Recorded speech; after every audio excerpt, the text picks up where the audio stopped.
Hello everyone. आज हम लोग नेक्स्ट जनरेशन सीक्वेंसिंग के बारे में देखेंगे।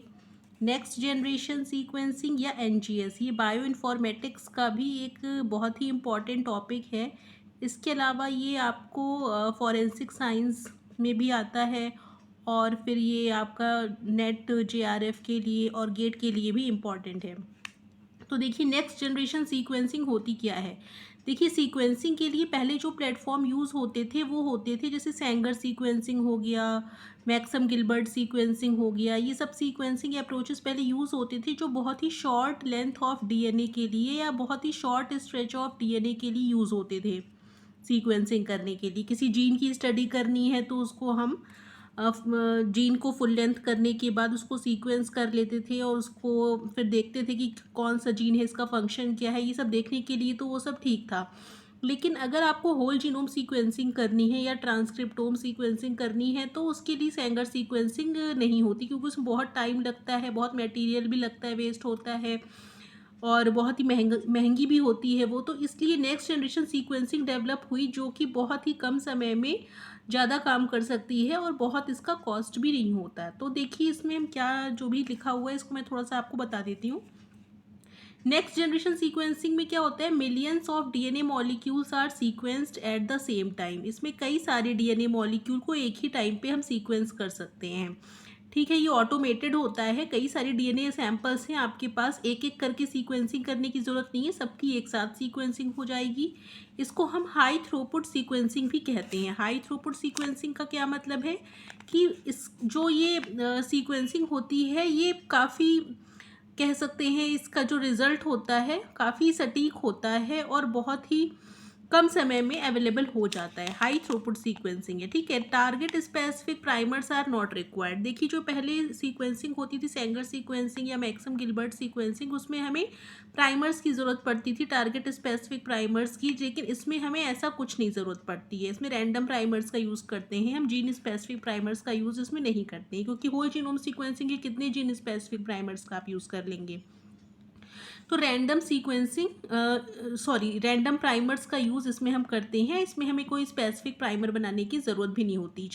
चाहे ह्यूमन जीनोम की सीक्वेंसिंग करनी हो, राइस के जीनोम की करनी हो, रेबिडोप्सिस के जीनोम की करनी हो या किसी और एनिमल की, बैक्टीरिया की करनी हो, तो उसमें हमें रैंडम प्राइमर्स का यूज़ करेंगे। हमें कोई भी स्पेसिफिक प्राइमर नहीं बनाने पड़ेंगे अलग से, और ये लार्ज स्केल सीक्वेंसिंग है, ठीक है। तो अब देखिए एडवांटेज क्या है एनजीएस का। जो पुरानी कन्वेंशनल सीक्वेंसिंग मेथड्स थे जैसे एंगर सीक्वेंसिंग और मैक्सम गिलबर्ट सीक्वेंसिंग, उसके कंपैरिजन में इसका एनजीएस का एडवांटेज क्या है। तो कुछ तो एडवांटेज मैंने आपको बता दिया है। बाकी देखिए क्या है, कम खर्चा आता है, इसमें खर्चा ज़्यादा नहीं आता, लो कॉस्ट सीक्वेंसिंग है, रैपिड मेथड है, जल्दी काम हो जाता है, टाइम कम कंज्यूम होता है, टाइम वेस्ट नहीं होता, कम समय में ज़्यादा सीक्वेंस की स्टडी कर सकते हैं। कई सारे डीएनए मॉलिक्यूल्स एक साथ सीक्वेंस हो सकते हैं। एक्यूरेसी इसकी हाई होती है, क्योंकि हर चीज़ क्या होता है, ऑटोमेटेड होता है, सॉफ्टवेयर की मदद से, कंप्यूटर की मदद से होता है, तो एक्यूरेट होता है।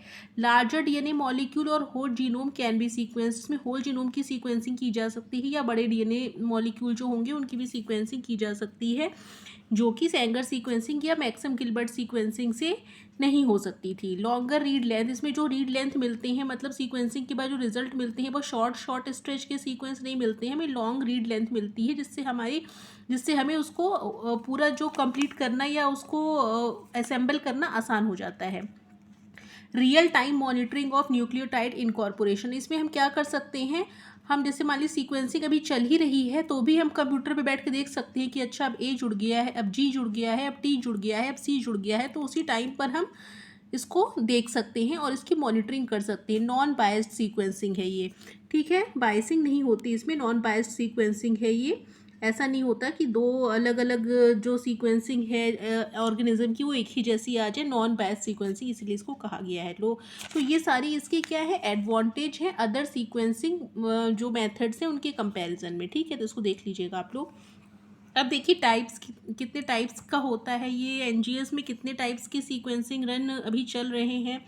या कितने मतलब टाइप्स के सीक्वेंसिंग एनजीएस में परफॉर्म किए जाते हैं, ये भी आपको देखना होगा, इसको भी आप लिख सकते हैं।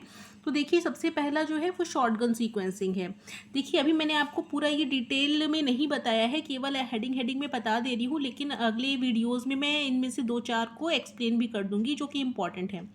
तो शॉटगन सीक्वेंसिंग हो गई, पोलोनी सीक्वेंसिंग हो गई, पायरो सीक्वेंसिंग हो गई, इल्यूमिना या सोलेक्सा सीक्वेंसिंग हो गई, सॉलिड सीक्वेंसिंग हो गई, आयन टॉरेंट सेमीकंडक्टर सीक्वेंसिंग हो गई, सब टाइप्स हैं। डीएनए नैनोबॉल सीक्वेंसिंग हो गई, हेलिस्कोप सिंगल मॉलिक्यूल सीक्वेंसिंग हो गई, एसएमआरटी और एमपीएसएस सीक्वेंसिंग। ठीक है, एसएमआरटी का मतलब है single molecule real time sequencing और एमपीएसएस का मतलब है मैसिवली पैरेलल सिग्नेचर सीक्वेंसिंग। ठीक है, मतलब कई सारे डीएनए एक साथ सीक्वेंस किए जा सकते हैं। इसमें स्टेप्स देखिए क्या क्या इन्वॉल्व होते हैं, चाहे कोई भी सीक्वेंसिंग हो, हम स्टेप्स तो यही फॉलो करने पड़ेंगे। स्टेप्स में होता है सबसे पहले हमें डीएनए या अगर आरएनए की सीक्वेंसिंग करनी है तो डीएनए या आरएनए आइसोलेट करना पड़ेगा, उसके बाद उसका रेस्ट्रिक्शन डाइजेशन करना पड़ेगा, क्योंकि डीएनए मॉलिक्यूल तो बहुत बड़ा होगा तो एक साथ हम उसको नहीं सीक्वेंस कर पाएंगे। तो रेस्ट्रिक्शन डाइजेशन करके हमें उसको शॉर्ट स्ट्रेच में चेंज करना होगा। ठीक है, तो रेस्ट्रिक्शन डाइजेशन कर लेंगे हम। और जो रेस्ट्रिक्शन डाइजेशन के लिए एंजाइम यूज़ करेंगे वो भी कोई स्पेसिफिक एंजाइम नहीं यूज़ करेंगे, कोई भी एंजाइम यूज़ कर सकते हैं, रैंडम एंजाइम। उसके बाद क्या होगा, डाइजेशन के बाद हम लाइब्रेरी प्रिपरेशन करेंगे, मतलब इसमें लाइब्रेरी में क्या होता है, कई सारे क्लोन्स होते हैं।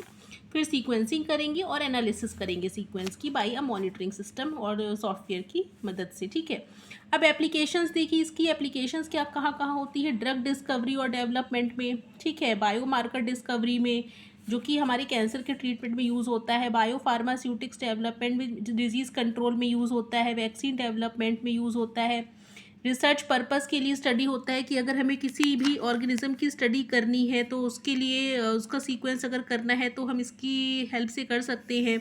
इसके अलावा कोई जेनेटिक डिजीज़ है और उसका कंट्रोल हम करना चाह रहे हैं तो उसमें भी मदद मिलती है हमें एनजीएस से। ठीक है, तो ये सारे इसके एप्लीकेशंस हैं। तो एप्लीकेशंस को भी आप अपने वर्ड्स में 2-2 लाइन इसके अंदर भी लिख सकते हैं, जिसको मैं ये हेडिंग हेडिंग ही लिखी हुई है, अगर इसको आपको लॉन्ग बनाना है तो इसको आप 2-2 लाइन करके लिख सकते हैं। ठीक है, तो ये एप्लीकेशंस हो गई। तो इसमें हमें आपको केवल एनजीएस का थोड़ा सा बताया, इंट्रोडक्शन दिया कि वो होता क्या है, इसका एप्लीकेशन क्या होता है, इसमें स्टेप्स क्या क्या इन्वॉल्व होते हैं, टाइप्स क्या होते हैं, उसके एडवांटेज क्या है अदर सीक्वेंसिंग टेक्नोलॉजीज़ के कंपैरिजन में जो पहले यूज़ होती थी। ठीक है, तो इसको देख लीजिएगा। इसके बाद हम इसमें 1-2 वेरिएंट्स जैसे pyrosequencing, shotgun sequencing, Illumina sequencing, इसके बारे में डिटेल में बात करेंगे। तब तक के लिए इतना ही देखते हैं। Okay, thank you.